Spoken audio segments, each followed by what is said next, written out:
Sans répéter ce qu'il y avait.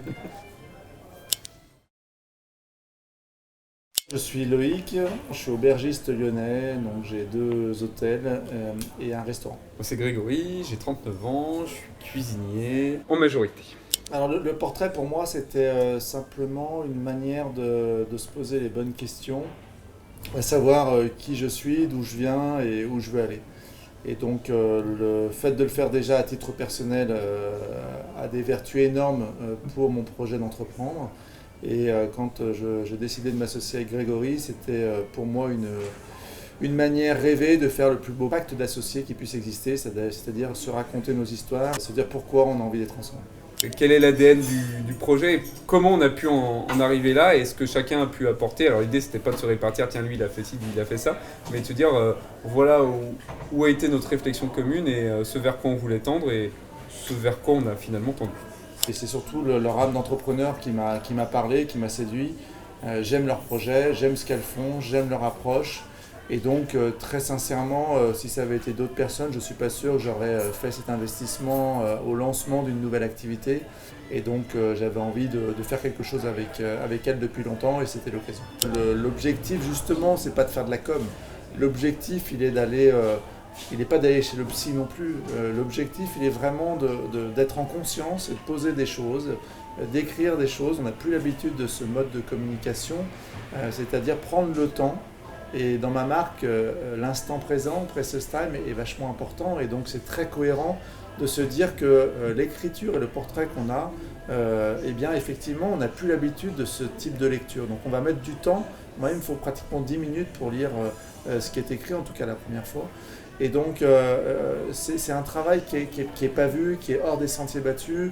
Et donc, c'était une évidence pour moi. C'était cohérent de travailler avec ces acteurs-là pour raconter cette histoire-là.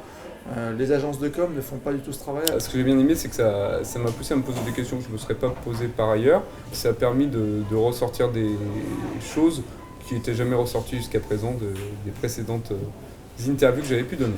Et avec Greg, on se connaissait sans se connaître. Et l'idée de travailler, d'exprimer les choses chacun de notre côté et d'en faire un portrait commun, c'était aussi une manière pour lui comme pour moi de se découvrir un petit peu et de générer des échanges un peu différents. C'est en apprenant à se connaître qu'on peut mieux communiquer, échanger, gérer des moments de tension. Le plus important dans une association, de différencier l'être du comportement. Et donc si on arrive à faire ça dans notre association, on ira très très loin. Tout du moins, on sera capable de faire tout ce qu'on a à faire ensemble dans le respect grâce à ce portrait. Et on va être très honnête, moi je l'ai fait avant tout pour moi, parce que j'en avais très envie. Avec Greg de manière à ce qu'on puisse écrire quelque chose et après derrière le mettre à la disposition de nos clients et des gens qui viennent profiter de nos espaces de manière à ce qu'ils puissent à leur manière, quand ils en ont envie, s'ils le souhaitent, découvrir notre histoire et donc je pense que c'est la meilleure manière de comprendre ce qui peut ressortir d'un lieu comme le nôtre. Avant d'arriver au moment de l'entretien, moi, je m'attendais à rien. Quand je sors dans ce type de moment, j'ai tendance à me payer le luxe de me laisser porter et donc de laisser voir un petit peu ce qui allait se passer. Donc, j'étais pas très inquiet sur le fait que ça puisse venir remuer des choses personnelles ou autres. J'apprécie aussi le fait que Trafalgar ne tombe pas dans ce travers-là. Je pense que c'est important aussi de l'exprimer. Si je puis parler ainsi, j'ai pas trouvé que c'était de la pignolette. J'ai trouvé que c'était super intéressant. Qu'on m'avait donné le temps, les moyens de m'exprimer sans pour autant me faire répéter 14 fois la même chose. Donc j'étais très content et j'étais dans l'attente de voir le résultat final. Ce qui m'intéressait, c'était d'une part de voir la manière dont mes propos étaient traités, mais surtout lire ce qui concernait Loïc, parce qu'on a vécu la même expérience, mais savoir ce qui avait pu en ressortir, et puis parce qu'on se connaissait sans se connaître, enfin du moins pas la partie plus intime, et je trouvais ça chouette parce que je savais qu'il y avait des questions qui avaient été posées à l'un comme à l'autre, de voir ce que ça pouvait donner. Je l'ai ouvert rapidement dans ma voiture, et c'est là où je me suis rendu compte de la qualité de l'écriture, et que je me suis dit que c'était pas un truc qu'on pouvait survoler, donc je l'ai refermé. D'abord, c'est une plume dont on a, pour moi en tout cas personnellement, plus l'habitude de lire. C'est une écriture soignée, pas empoulée pour autant, soignée, efficace, droite au but. Il y avait ce qu'il fallait, de muscles, de gras et d'os. Alors le shooting photo, moi ce que j'ai bien aimé, c'est déjà le point de vue que ça nous a offert. On est parti à deux, je savais pas si on allait revenir à deux parce que ça a été quand même un peu épique. Il a fallu passer par un appartement, monter sur des meubles, ensuite passer par un vasistas pour ensuite se retrouver là-haut. On nous a fait marcher dans tous les sens, enfin, c'était assez rigolo. C'était très chouette, j'en garde un très bon souvenir.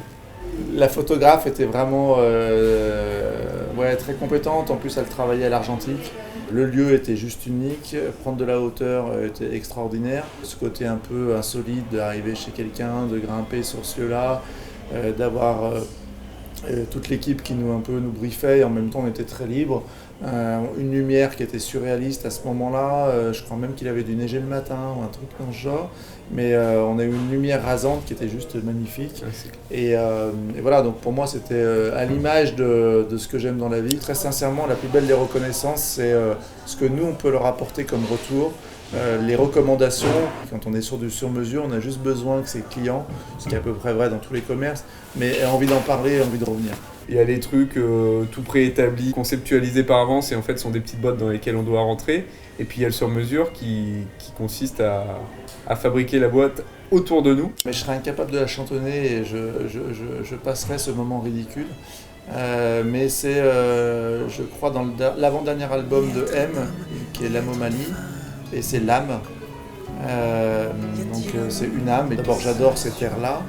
Et en plus, je trouve que c'est un peu ce qu'on vient chercher quand on raconte notre histoire, qui est notre vérité à nous, et qui est ni plus ni moins que notre âme, quelque part, qu'on diffuse, qu'on échange, et c'est notre rencontre. Et je trouve, une âme de Mathieu Chédid. Je dirais peut-être My Way, quoi. C'est le gars qui raconte sa vie et puis t'as des trucs, t'as des images qui défilent. Mais voilà, c'est un peu ça, quoi. On se pose, on se raconte. Donc je dirais My Way parce que c'est une chanson que j'aime bien, c'est un grand classique. Moi, je crois que j'ai déjà laissé pas mal de messages. Mettez-vous définitivement dans la posture de l'entrepreneur qui a réussi et qui est maintenant dans une phase de développement et qui assume avoir les épaules pour ça. Moi je dirais c'est bien, continuez.